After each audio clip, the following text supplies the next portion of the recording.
Chapter जो पढ़ रहा है जेकर नाम है गुणनखंड, जरा अंग्रेजी फैक्टराइजेशन में जे 12.1 के 1 नंबर में तो लिखा था सर्व गुणनखंड। देखो सर्व गुणनखंड यानी कि लिखल है में के दिए हुए पदों का सार्व गुणनखंड कीजिए। जेकर 1 नंबर क्वेश्चन था कि 12x और 36 का क्या करना है। अगर थोड़ा सा के टेस्ट में भी हम लिख देंगे कि इसका 12x यहाँ पे कुछ भी हो सकता है का सार्व गुणनखंड करना है, तो सार्व गुणनखंड मतलब होता है कि कौन ऐसा नंबर है सब में कॉमन है, खाली ओकरे लिख कर छोड़ देना था।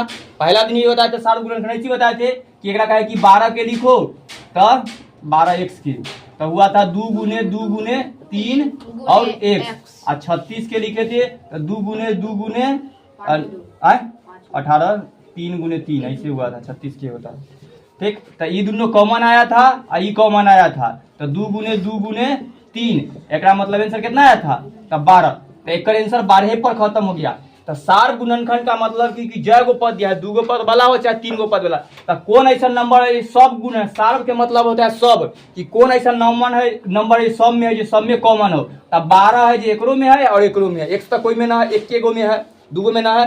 तो जब कभी बोल देंगे कि सार गुणनखंड कीजिए तो ऐसे बनाना है। ठीक, तो 1 नंबर वाला के रिवीजन कर लेना। 12.1 के 1 नंबर में सार गुणनखंड है, जो सबसे पहला भी पढ़ा दिए थे कि 12 1 6 36 है, जकरा भी चाहे 3 गो या 4 गो पद वाला था। ये देखो लिखल है 3 गो पद वाला 2x और 3x स्क्वायर और 4, इसका सार गुणनखंड कहेंगे। तो देखो कौन ऐसा नंबर में ऐसा का बनाते जो कोई ना है जो सब में है, तो एक आंसर क्या आया था 1 आया था, क्योंकि देखो x एकरा में है लेकिन एकरा में न है, x तीनों में रहना चाहिए, इनमें ना है, तो x तो कॉमन है कि नंबर देखो एकरा में 2 है, एकरा में 3 है, एकरा में 4 है, तो ऐसा कोई नंबर ना है जो तीनों में है, क्योंकि दुक्का है एकरा में तो दुक्का पर गुणनखंड करेंगे तो 2 अकेले रह जाएगा। ठीक, 3 अकेले रह जाएगा, 4 2 गुने 2 होगा। ठीक, तो देखो 2 तो मिल रहा है 2 को में, लेकिन क्या में लेकिन एक लिख देंगे सब में, तो एक तो ले कर आंसर का। तो सार गुणनखंड के मतलब ये हुआ था। तो सार गुणनखंड ये जब सार गुणनखंड सिखा दिए थे तब 2.2 में हम तरह से बताए, मतलब कि 12.1 के 2 नंबर क्वेश्चन में लिखा था कि निम्नलिखित व्यंजकों का गुणनखंड कीजिए, यानी कि एकरा में सबके खाली गुणनखंड करे के लिए कहा है। तो एकरा में वो सब कॉमन लेना था, जैसे लिखा था 7x - 42 व्यंजक का गुणनखंड लिखा है। ठीक, जब कह देंगे व्यंजक का गुणनखंड या सोझे गुणनखंड कह देंगे तो एकरा में कॉमन लेने के लिए कहते कि दोनों केकरा पारा में, तो एकरा में 7 था, यहाँ x और 6, तो एक आंसर इतना लिख करके छोड़ देना था। सीख गया। अब भी जो तीसरा एक बार कर देते हैं बेटी, दूसरा नंबर के था 6p और -12p, तो में गुणनखंड का है मतलब कि खाली कॉमन लेवे की है, और कॉमन लेवे के बाद जो बच गया सेहो लिखे के था। पहलुका था ईसन का वाला में कि जे खाली इतने लिख करके छोड़ देना था। अब देखो एहो बता दिए थे अगर एकरा फिर वापस में गुना करेंगे तो फिर वही आएंगे, तो तुम्हारी आंसर सही है कि नहीं चेक कर लेना। फिर एकरा से गुना कर, देखो 7 से x में गुना किया था 7x और 7 से 6 में गुना किया था 42। तो जब अलजेब्रा पढ़ा रहे थे बीजीय व्यंजक चैप्टर वाला, तो ऐसा का नंबर तो कह दिया थे कि 2x + 2 का कहते इसको हल कर, यानी बनाओ आंसर क्वेश्चन, तो लिखता था ना 2x + 4। ठीक, आज ऐसा दे दिया है तो ऐसा निकाल रहे हैं, तो वही प्रोसेस है। फिर ये दे दिया है एक निकालेंगे तो इसमें से 6 और p निकलेगा, तो यहाँ बचेगा 1 और यहाँ बचेगा p निकल गया, यहाँ 2p बचेगा, p तो निकल गया। क्वेश्चन गलती लिखी है वो q था, हाँ ये सेम नहीं मिल रहा है, तो 2q हुआ आंसर। तो ठीक, तो एक आंसर 6p पूरा निकल गया, एक बचा यहाँ से -6p से करेंगे, यहाँ p नहीं निकलेगा, खाली 6 निकलेगा, तो यहाँ p बच जाएगा, ये आंसर था। ठीक, तो 6 तो ऐसे पूरा निकल गया, p नहीं निकला तो इसी आइक्रो से निकल गया, तो इस तरह से कॉमन।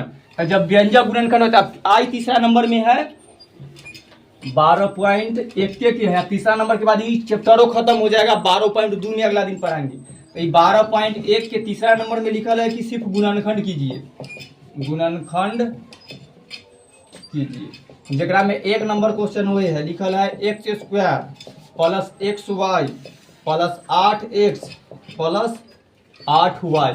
अब देखो एकरा से पहले जय गो पद था, लेकिन जब देखते थे तो कोई ना कोई ऐसा नंबर था जो सब में रहता था, यानी कि एकरो में, लेकिन अब ए में देख कर बताओ कौन ऐसा नंबर है जो सब में है। कोई ना है, ताकि अगर कोई रहेगा तब ना निकालेंगे, एक रहता। हाँ तब देखो पहले जो लिखे हुए से 7x और -42, तो देखो ये दोनों में है कोई ना कोई, तो 2 गो पद तो मिल रहा है सबका। लेकिन जब 4 गो चाहे 3 गो पद वाला रहेगा, अधिकतर आप जो देंगे ना तो 4 गो पद वाला ई 103 में, तो इनमें से ना कोई कोई में मिल ही ना रहा। देखो x एकरा में है, एकरा में है, एकरा में, लेकिन एकरा में है क्यों ना है, तो नहीं मिला। y देखो, तो देखो y के देखो y एकरा में है, एकरा में है, लेकिन ये दोनों में ना है तो ना मिला। नंबर देखो एकरा में 1 है, एकरा में एकरा 8 है, तो एकरा 2 में तो 8 है, लेकिन में 8 नहीं है। तो कोई नंबर जब ना मिलता है ना तो हम 2 गो पद के एक जोड़े कर लेते हैं। तो देखो ये दोनों के एक जोड़े कर लिए, ये दोनों के एक जोड़े कर लिए, मान लो इनने के इनने बंटवारा कर दिए, 4 गो भाई था तो 2 इनने 2। आप ही दोनों में तो कुछ कॉमन नजर आ रहा है थोड़ा सा के, क्या क्या कॉमन आ रहा है एकरा में, तो खाली अब इतने दूर के हम कॉमन लेंगे, ठीक है। ऐसा का के 12.1 के 2 में हम बनाए, जब x² लिखल है और प्लस xy लिखा है तो हम इसको कैसे बना सकते हैं, इन दोनों में से x कॉमन ले ना सकते हैं, तो यहाँ से x बाहर निकल गए थे, कितना बचा x प्लस y, ठीक है। अब फिर अब एकरा दोनों के हम कॉमन लेंगे, खाली एक दोनों में से, तो दोनों में से क्या कॉमन तो नजर आ रहा है 8। तो देखो इनमें से अगर ऐसे जन लिख देते हैं 8x प्लस 8y, ये दोनों में से कॉमन 8 है, 8 निकाल लेते हैं तो अंदर क्या बचेगा x और y, तो देखो हो ना गया। तो यही प्रोसेस में देखो जब हम ये दोनों के एकरा कॉमन लिए और एकरा कॉमन लिए, अलग अलग 2 पद में बांट दिए, तो ये ब्रैकेट में अंदर देखो जो सेम सेम है ना, तो ये दोनों सेम से, तो ये दोनों हम कॉमन ले सकते हैं। तो यही प्रोसेस के बनावे के लिए ना एकरा देखो अब सेम होना गया क्वेश्चन, आप बीच के प्लस लिख दो, तो पहले 2 पद के कॉमन ले लो और बाद अंदर वाला ब्रैकेट वाला सेम रहे। अगर सेम नहीं आया है तो किन्होंने के लिए तो कैसे सेम करना होता है, तब एकरा दोनों के कॉमन लो ना तो एकरा दोनों के कॉमन लो, ठीक। अब देखो ये दोनों के एक साथ कर लेते हैं, x प्लस y, और एकरा जो बाहर वाला है ओकरा से एक जगह कर दिए, हो गया और आंसर इतने पर बन गया। y देखो xy और xy एक जगह कर दिए, ताकि अंदर वाला सेम सेम था तो कॉमन लेना लिए, अब बाहर वाला के अब ये दोनों के गुना करेंगे ना तो फिर तुम्हारे आंसर आएगा। चेक करते देखो x में x से करेंगे तो x², और देखो एक से दोनों में करना होता है, 1 से 8 में करेंगे तो 8 इधर है, इन्हें नहीं कोई दिक्कत, ठीक। एकरा से एकरा में करेंगे तो xy होगा, है ना, y से 8 में करेंगे तो 8 हो गया। तो थोड़ा दिन पहले अलजेब्रा में हम पढ़ाए थे, जब ऐसा क्वेश्चन दिए हुए थे जेकरा बोले कि ये a प्लस b के होल स्क्वायर है ना, तो जब a प्लस b के होल स्क्वायर करेंगे तो थोड़ा यही नंबर आएगा, आया नहीं वाला, तो जब इस तरह के गुणनखंड दे तो इस तरह के हम कर लेते हैं। हाँ आंसर इतने गुणनखंड करके इतने खत्म कर जाए। गुणनखंड के मतलब ये होता है कि 2 पार्ट में तोड़ दो ताकि फिर ओकरा गुना करे पर ओते नहीं आए। दूसरा क्वेश्चन देखो, 15xy माइनस 6x और प्लस 5y और माइनस 2, एकरो में देखो 4 गो पद है, में से कोई ऐसा पद ना है जो चारों में हो, थोड़ा सा नजर आ रहा है ना आ रहा है, तो 2 कर लो, इतना दूर के कर लेंगे तो अब दोनों में कोई पद नजर आ रहा है, 100 आ रहा है, नंबरों मिलेगा कि 15 6 कोई के पहाड़ा में है ना 3 का, अब फिर एकरा दोनों के कर लेंगे तो मिल जाएगा, कोई नहीं मिलेगा तो 1 तक में हम ले सकते हैं। एकरा कर लो देखो, तो इतना दूर के कर रहे हैं तो 15 और 6 के पहले कॉमन में से क्या निकलेगा 3 निकलेगा, तब नहीं हो कटेगा, चाहे अलग कर सकता है। 15 की करेंगे तो 3 गुने 5 और 6 की करो तो 2 गुने 3, तो 3 कॉमन निकला ना तो 3 लिख दिए। अब x में से 100 निकल जाएगा, अब बचेगा कौन, देखो एक 5 बच गया है, एक y तो 5y और माइनस 1 2 निकल गया, एक तो है, अब प्लस के प्लस, ये 2 गो के जब कोई कॉमन न रहेगा तो क्या निकल सकता है 1, तो हम बाहर 1 लिख लेते हैं और फिर ओकरा वैसे ही लिख दो। अगर हम ऐसे लिखे हैं, अगर ये लिखल गलती है कि सही कैसे पता करेगा, गुना करके, हाँ एकरा गुना करके देखो, अगर ये आ रहा है तो सही, देखो एकरा से गुना करेंगे तो 3 से 15 और x y, मतलब लग रहा है सही है। एक अगले चेक कर लेते हैं, 6 और x की तो माइनस हो गया, एकरा फिर चेक कर दो, 1 से अगर एकरा में गुना करेंगे तो उतने रहेगा, मतलब इतना दूर सही है ना, आधा गुणनखंड हो गया। अब देखो कहे थे कि अंदर में जो ब्रैकेट में रहेगा ना वो बराबर रहना चाहिए, देखो ई वाला सेम है, मतलब बराबर है, तो आगे का प्रोसेस हमारा बन सकता है। तो ये दोनों के बदला एगो लिख लो, तो 5y माइनस 2 आज अंदर बाहर निकलल है ओकरा एक जगह कर लो, तो 3x और प्लस 1 गुणनखंड बन गया। आंसर इतने है, किताबों में अब फिर ये दोनों के गुना करेगा तो आंसर ई आएगा। अलजेब्रा में जब हम कहे थे ये दोनों के गुना करो, ठीक, तो बन गया, इतने से बना कर छोड़ देना, ठीक ना। आए क्या उतारेगा? नहीं, रुक जाओ, करते हैं तो लास्ट वाला के छोड़ देंगे तो उतार लेना। तीसरा नंबर देखो, और समझ जाएगा तो लगता है अपने बनाने लगे। दूसरा नंबर ज्यादा अच्छा समझा होगा, ठीक है। देखो A X plus B X minus A Y और माइनस बी वाई। फिर चारों पद में ना कोई ऐसा ना है जो चारों में है, तो ए एकरा में ना है, एक साथ एकरा दोनों में है, एकरा में ना है, तो एकरा दू के बांट देते हैं। ये दोनों में देखेंगे तो एक्स दोनों में है ना, तो एक्स निकाल लेते हैं तो यह बचेगा ए प्लस बी, बचा ना। एक दोनों में क्या कॉमन है? अब माइनस पहले तो लगा लिया, तो ये वाई हो ना गया। तो देखो अब देखो यहाँ पे तू माइनस लिखेगा कि प्लस, एकरा से कहे कि एकरा में भाग करना होता है, तो माइनस ए वाई में भाग करो माइनस वाई से, तो माइनस से माइनस वाई से, तो क्या बचा? तो प्लस में लिखा है ना। फिर अंदर वाला क्या लिखेगा? यहाँ माइनस लिखेंगे कि प्लस, तो माइनस, हाँ माइनस बी वाई में करेंगे माइनस वाई से, तो इसे ही खत्म हुआ, तो प्लस बी, ठीक। अगर माइनस लिखू देगा तो अंदर वाला सेम सेम नहीं मिल रहा था, तो देखो आप ये दोनों सेम सेम मिला है ना, तो एक लिख लेंगे ए प्लस बी, बाहर बाहर वाला के एक्स माइनस वाई, हो गया, आंसर आ गया। ये उत्तर है किताब में देगा एकरे गुणनखंड, जब एकरा में गुणनखंड किए तो ये आया। अब फिर ये दोनों में तो गुना करेगा तो वही नंबर आएगा, ठीक ना। ए से एक्स में करेंगे तो ए एक्स, और ए से वाई में करेंगे तो ए वाई, और माइनस माइनस देखो बी से एक्स में बी करेंगे तो बी एक्स, और बी से वाई में करेंगे तो माइनस बी वाई। आ गया, समझ में आ रहा होगा। चौथा एकदम एकदम मिल जाओ, एक और एक बाद चौथा, पांचों के क्वेश्चन है, जल्दी कर देते हैं। P Q plus 15 plus 9 Q plus 25 P. फिर कोई ना है तो दू के लेते हैं, इतना दूर के और इतना दूर के। ये दोनों में कौन कॉमन नजर आ रहा है? 15, तो 15 बाहर निकाल लो, तो यहाँ से 15 निकल गया तो पी क्यू बचेगा, और यहाँ एक दोनों में कौन कॉमन आ रहा है? कोई नहीं आ रहा है, एक आ सकता है, एक लेंगे तो नहीं आएगा, तब एक ना एक जगह कर दो, इन्होंने कर देते हैं, क्योंकि देखो ये दोनों में तो कोई कॉमन नहीं नजर आ रहा है, तो अगर कोई एकरा दे देंगे तो 9p, तो एकरा एक इन्होंने घसका सकते हैं, ठीक ना। तो एकरा कर लेते हैं 15p क्यू, और एकरा साथ कॉमन लेंगे, ठीक ना, प्लस 9q, क्या कि देखो एकरो में क्यू है और 9 और 15 भी कोई में रहता है, तो ये दोनों एक साथ। अब 15 और 25 एहो कॉमन निकल हो जाएगा, तो 15 और प्लस 25p, ठीक ना। आप कॉमन इतना दूर के हम आसानी से ले लेंगे, और इतना दूर के देखो जब कभी बराबर न रहे तो इन्होंने घसका दो। मान लो 4 एक लाइन से हम लड़का रखे तो तखनी से लेते, तो ये दोनों में कॉमन था, वो दोनों में कॉमन था। इस बार न है तो प्रिंस को उठाकर उन्हें कर देते हैं, आमन को उठाकर तो राजा और अमन में कॉमन हो जाएगा, ठीक ना। वही किए हैं, एकरा उठा के नहीं लाए हैं, एकरा से इन्हें किए हैं।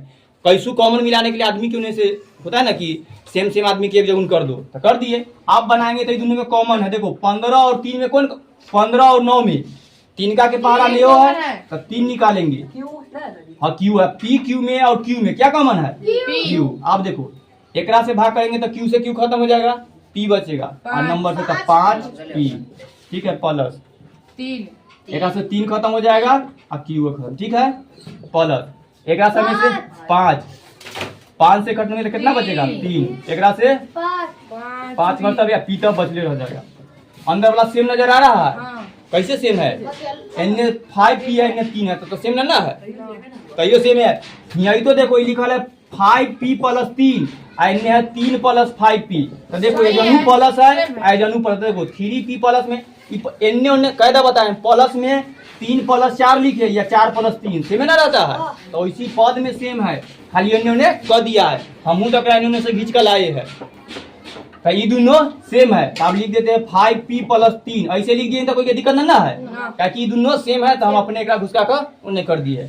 ये दोनों वाला के लिख देते हैं, तो 3q और प्लस 5, तो आंसर ए आ गया, गुणनखंड हो गया, उत्तर हो गया। अब एक दोनों के हम गुना करेंगे तो फिर ये आएगा, खाली पद इन्होंने घसक सकता है। अंतिम क्वेश्चन है, बता देते हैं, देखो लिखल है z -7 प्लस 7xy और माइनस xyz। एक दोनों के कॉमन लेंगे तो आएगा, नहीं आएगा, लेकिन जेड वाला के साथ कर देंगे तो शायद कॉमन आ जाए तो एकरा दोनों के एक साथ कर लेते थे, में से 7 कॉमन निकल जाएगा, XY बच जाएगा। देखते कैसे कर लेते हैं। तो -7 और +7 XY हो जाएगा ये। ऐसी करके देखते ना बनेगा। तो इतना दूर में से कोई कॉमन ना है ना, और एक में से 7 XY कॉमन निकलेगा। अच्छा देख, एक एक निकाल लिए तो 7 माइनस Z, अति Z माइनस 7, और एकड़ कौन निकाले XY। हाँ, एकड़ XY निकालेंगे तो यहाँ 7 बच जाएगा, यहाँ माइनस और Z। एहो सेम सेम है कि नहीं? इस बार नहीं है, क्या कि देखो अगर 7 माइनस में, लेकिन 7 माइनस में है न है, लेकिन Z प्लस में अगर Z माइनस में है तो पहले एक दोनों के हम अलग अलग कर सकते। जैसे अगर माइनस हम निकाल लेंगे तो माइनस कॉमन लिया। देखो आप सुनो, किसको कॉमन लेना सिखाएंगे? माइनस कॉमन लेना। कैसे लेते देखो, एक वैसी छोड़ दो, कैसू एक करेंगे ताकि ये हो क्या बन जाए, -7 बन जाए और Z प्लस में बन जाए। तो देखो माइनस कैसे हम कॉमन लेंगे, यहाँ से अगर माइनस लगा देंगे ना, मान लो अगर माइनस से गुना करते हैं, ये प्लस जो है से माइनस हो गया, इधर XY, आज माइनस कॉमन लिए तो जहाँ प्लस है वहाँ हो जाएगा माइनस, और जहाँ माइनस है वहाँ हो जाएगा प्लस। अब देखो सेम हो गया, ये Z प्लस में और माइनस में 7। अब ये दोनों के तू देखो एक गुना करेंगे तो फिर ये आ जाना चाहिए, तब तो कॉमन लिया से सही। देखो -XY से गुना करेंगे, कॉमन लिए, माइनस कॉमन लिए है, तो जब माइनस लिए तो जहाँ प्लस रहता है वहाँ माइनस हो गया, और जहाँ प्लस था वहाँ माइनस है, जहाँ माइनस था दिखाते हैं। एक से एक में गुना करो, तो अगर माइनस से एक में गुना करेंगे तो प्लस हो जाएगा, अब फिर माइनस से माइनस में गुना करेंगे तो प्लस हो जाएगा, और फिर माइनस से एक में गुना करेंगे तो ये प्लस में माइनस तो माइनस हो जाएगा। अभी समझ लो, अगला बार हम माइनस के कंसेप्ट के फिर सिखा देंगे। अगर क्वेश्चन में है ना तो जब के दूसरा पर रख और टाइम खत्म हो रहा है। तो देखो ये दोनों अब सेम हो गया है, तो इसके जगह हम Z -7 रख सकते हैं, और ये दोनों वाला की एक जगह 1 -XY। तो इस तरह यहाँ पर हम खाली माइनस कॉमन ली है, जहाँ प्लस था वहाँ माइनस कर दिए। इस तरह के कॉमन लिया जाता है माइनस कॉमन में ना, जहाँ चिन्ह होता है। आंसर ये आ गया उत्तर। आप इन दोनों के तो खाली गुना करेगा तो ये आ जाना चाहिए। देखो क्या हम दिखा देते हैं, अगर ये नहीं आएगा तो हमारी गलती होगा। Z से 1 में गुना करेंगे तो कितना होगा, Z ही होगा। Z सैकड़ों में गुना करना होगा था -XY Z, ठीक है ना। एकरा से एकरा में गुना करेंगे तो -7 से 1 में गुना करेंगे तो -7 रहेगा। अब एकरा से एकरा में गुना करेंगे तो पहले माइनस, देखो यहाँ माइनस क्या हो जाएगा प्लस, और 7 से 1 में तो 7XY। देखो तो ऐसा है ऊपर में लिखा, देखो Z तो Z है, -XYZ जानू है, -7 यहाँ है और प्लस है ना सेम। मतलब जी हम गुणनखंड किए थे, जो आंसर आया था से सही है। तो गुणनखंड के मतलब ये होता है, फिर से समझ लो कि जो 8 लिखा है ना, 2 भागों में तोड़ दो तो 4 × 2 का गुणनखंड हो गया, ठीक ना। ये अंतिम वाला उतार, हाँ क्या पूछ रहे, हाँ 2 × 2 भी गुणनखंड हो सकता है।